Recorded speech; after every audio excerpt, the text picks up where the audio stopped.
ನಮಸ್ಕಾರ ಸ್ನೇಹಿತರೆ, ನಾನು ರಮೇಶ್ ಉಡುಪಿ. ತಮ್ಮ ಜೀವನವನ್ನು ಬದಲಾಯಿಸುವ ಮೋಟಿವೇಶನಲ್ ವಿಡಿಯೋಗಳಿಗಾಗಿ ಈ ಚಾನೆಲ್ ದಯವಿಟ್ಟು ಸಬ್ಸ್ಕ್ರೈಬ್ ಮಾಡಿ. ಸ್ನೇಹಿತರೆ, ನಾವು ನಮಗಾಗಿ ಹಾಗೂ ನಮ್ಮವರಿಗಾಗಿ ಬದುಕಬೇಕೇ ಹೊರತು ಇನ್ನೊಬ್ಬರಿಗಾಗಿ ಅಲ್ಲ.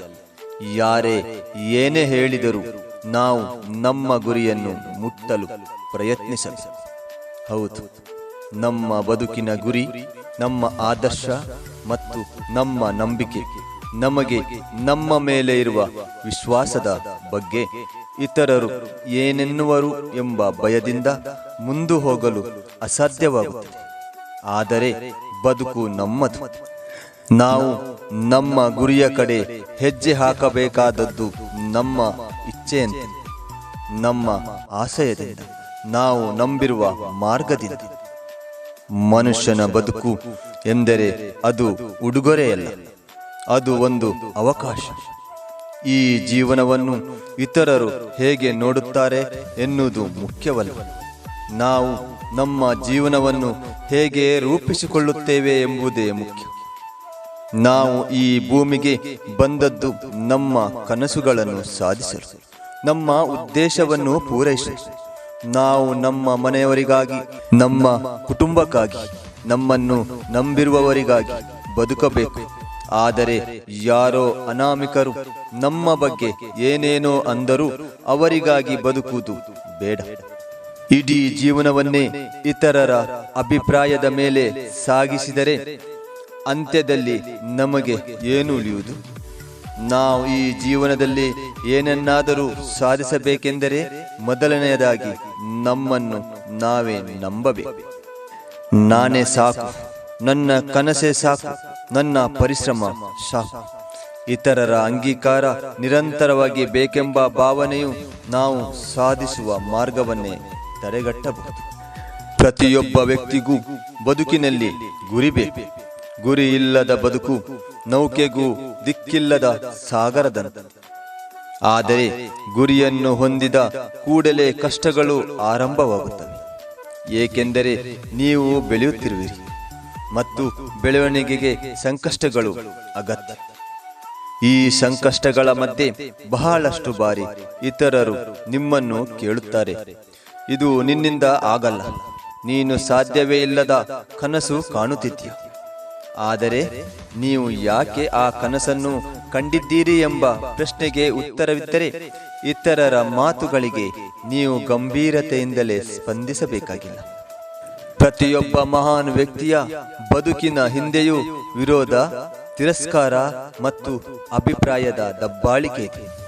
ಬದಲಾಗದಿರುವವರ ಮಾತುಗಳು ನಿಮ್ಮ ಗುರಿಯನ್ನು ನಿಶ್ಚಿತವಾಗಿಸಲು ಅವಕಾಶ ಕೊಡಬೇಡಿ. ತೊರೆದವರ ಮಾತುಗಳಿಗಿಂತ ನಿಮ್ಮ ಪ್ರಯತ್ನ ಹೆಚ್ಚು ಪ್ರಾಮಾಣಿಕವಾಗಿರಲಿ. ನಂಬಿಕೆ ಇಟ್ಟು ಮುಂದೆ ಸಾಗಿದರೆ ಜಯ ಕಟ್ಟಿಟ್ಟ ಬುತ್ತಿ ಇದ್ದಂತೆ. ಒಬ್ಬ ವ್ಯಕ್ತಿ ತನ್ನ ಗುರಿಯನ್ನು ಸಾಧಿಸಲು ನಿರಂತರವಾಗಿ ಶ್ರಮ ಪಡುತ್ತಿದ್ದರೆ ಆತನು ಯಾವಾಗಲೂ ಗೆಲ್ಲುವುದಿಲ್ಲ. ಕೆಲವು ಸಲ ಸೋಲುತ್ತಾನೆ, ಕೆಲವು ದಿನಗಳು ನಿಶ್ಶಬ್ದವಾಗಿರುತ್ತದೆ, ಕೆಲವು ಸಮಯಗಳು ತೊಂದರೆ ನೀಡುತ್ತವೆ. ಆದರೆ ಅಲ್ಲಿ ಇರುತ್ತದೆ ನಿಮ್ಮ ನಿಷ್ಠೆ, ನಿಮ್ಮ ಗುರಿಯ ಛಲ. ನೀವೇನಾದರೂ ಒಂದು ಗುರಿ ಹೊಂದಿದ್ದರೆ ಪ್ರತಿದಿನವೂ ಅಲ್ಪ ಮಟ್ಟದಲ್ಲಾದರೂ ಆ ಗುರಿಗೆ ಕೆಲಸ ಮಾಡಿ. ದೊಡ್ಡದಾಗಿ ಹಾರಬೇಕು ಎಂದರೆ ಪ್ರತಿದಿನ ರೆಕ್ಕೆ ಹರಡಬೇಕು. ಇತರರು ನೋಡಲಿ ಎನ್ನುವುದು ಮುಖ್ಯವಲ್ಲ, ನೀವು ನಿಮ್ಮೊಳಗಿನ ಶಕ್ತಿ, ಸಾಮರ್ಥ್ಯ ಮತ್ತು ಧೈರ್ಯವನ್ನು ಎಷ್ಟು ನಂಬುತ್ತಿದ್ದೀರಿ ಎಂಬುದೇ ಮುಖ್ಯ. ಯಾರಾದರೂ ಕೀಳಾಗಿ ಮಾತನಾಡಿದರೆ ಅವರ ಮಾತು ನಿಮ್ಮನ್ನು ನಿಲ್ಲಿಸದಿರಲಿ. ಯಾರಾದರೂ ತಿರಸ್ಕಾರ ಮಾಡಿದರೆ ಅದನ್ನು ಶಕ್ತಿ ರೂಪದಲ್ಲಿ ಬಳಸಿಕೊಳ್ಳಿ. ಪ್ರತಿಕೂಲತೆಯನ್ನು ಪಾಠವಾಗಿ ತೆಗೆದುಕೊಳ್ಳಿ. ನಿಮ್ಮ ಪ್ರಯತ್ನ ನಿಜವಾಗಿದ್ದರೆ ಸಾಧನೆಯ ದಾರಿ ಬಹುಶಃ ನಿಧಾನವಾಗಿರಬಹುದು, ಆದರೆ ಅದು ನಿಶ್ಚಿತವಾಗಿಯೂ ಜಯದ ಕಡೆ ಹೆಜ್ಜೆ ಹಾಕುತ್ತಿರುತ್ತದೆ. ನಾವು ನಮಗಾಗಿ ಹಾಗೂ ನಮ್ಮವರಿಗಾಗಿ ಬದುಕಬೇಕೇ ವಿನಃ ಇನ್ನೊಬ್ಬರಿಗಾಗಿ ಅಲ್ಲ. ನಿಮ್ಮ ಹೃದಯದಲ್ಲಿ ಬೇರು ಬೀಳಲಿ.